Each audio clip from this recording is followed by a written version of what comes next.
I'm Dave. And I'm Jake. And we're from MoveAbout. We want to do a quick video to talk about tug-of-war, how we can get correct alignment and some different options for doing it to really engage the body so you're getting the most out of it.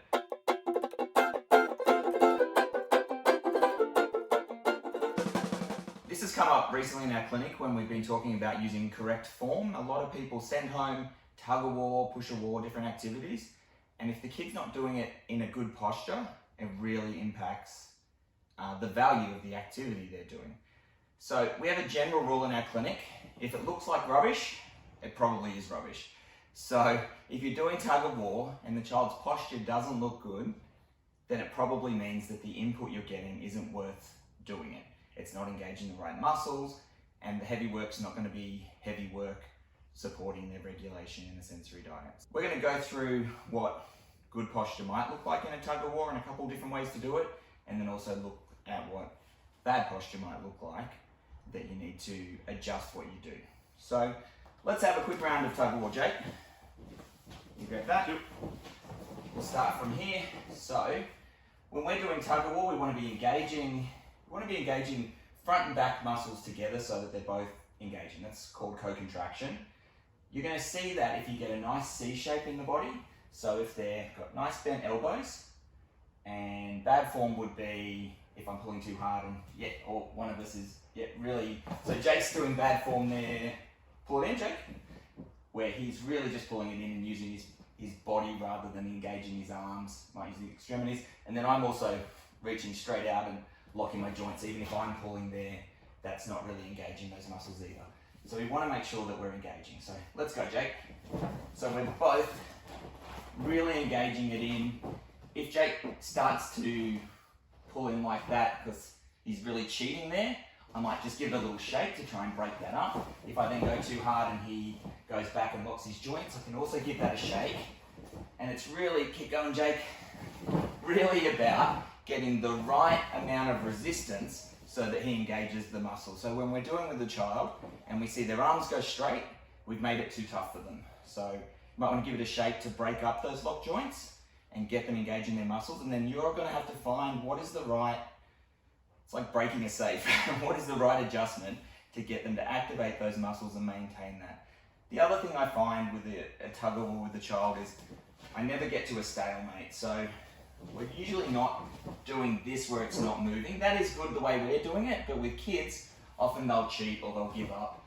And so if we're starting from back here and Jake starts pulling, I'm always going a little bit forward and maybe I come a bit back and then forward and then back and forward, but I always try and keep some momentum so that the child doesn't quit and give up because there's not that flow.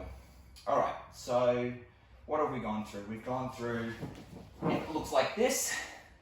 That's kind of, if you pull and I do the kid, that's rubbish. We're not engaging the right muscles. That's not great for strengthening the arms or the core.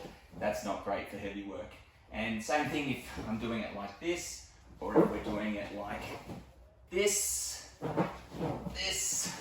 those kind of things aren't going to be engaging the right muscles, so we need to back off, get them connecting their body. We might tell them to pull it to your belly, Jake, pull me back, keep going, pull.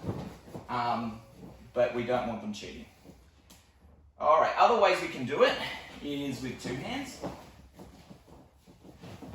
So that's the way, Jake, pull me right across. So where one hand, we're really connecting it to midline and we're reinforcing that midline as well as strengthening the arms and giving some nice heavy work.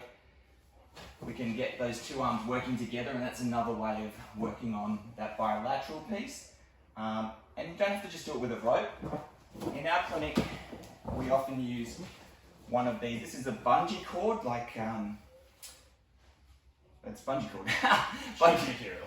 Yep, and we get this from Hard Sport, and this has some really nice bounce to it, where we can really work with that resistance.